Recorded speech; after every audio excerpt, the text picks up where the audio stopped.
Welcome to my channel, Ningning ni Neneng.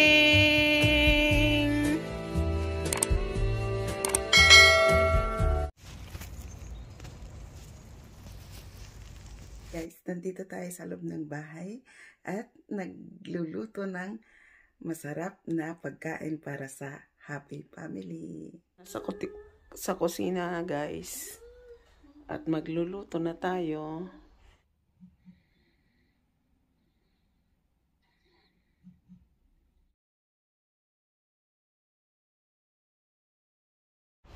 Mamimitas muna tayo ng konting gulay guys dito sa ating likod ng bahay. Kuha tayo ng kamatis at French beans, sariwang-sariwa at hinog na hinog ang ating kamatis.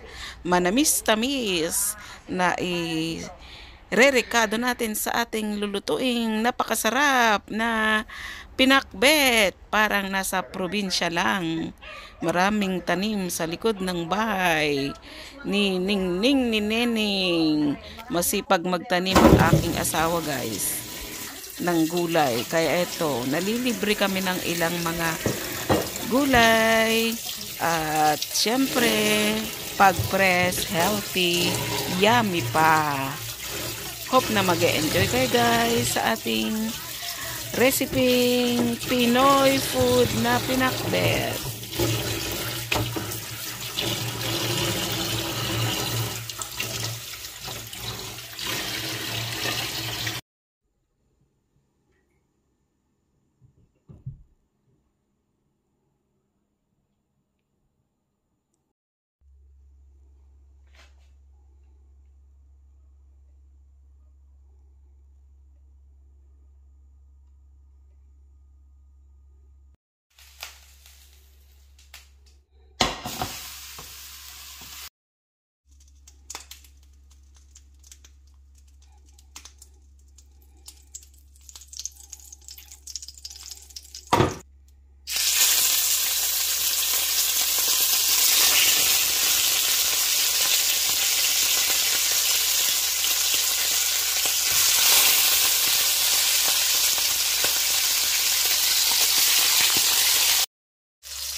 natin, guys.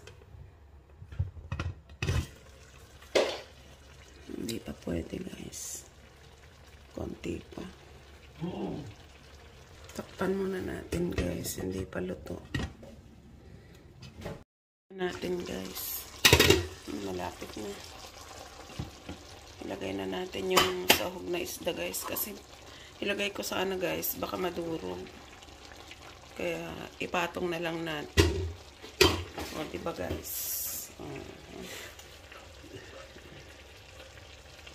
Takpan ulit natin, guys. Mga 5 minutes na lang. Luto na. Kakain na tayo.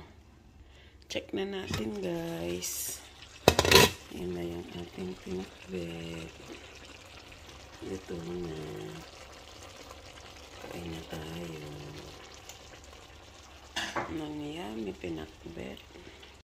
Luto na ang ating ulam, guys. Pwede na tayong kumain.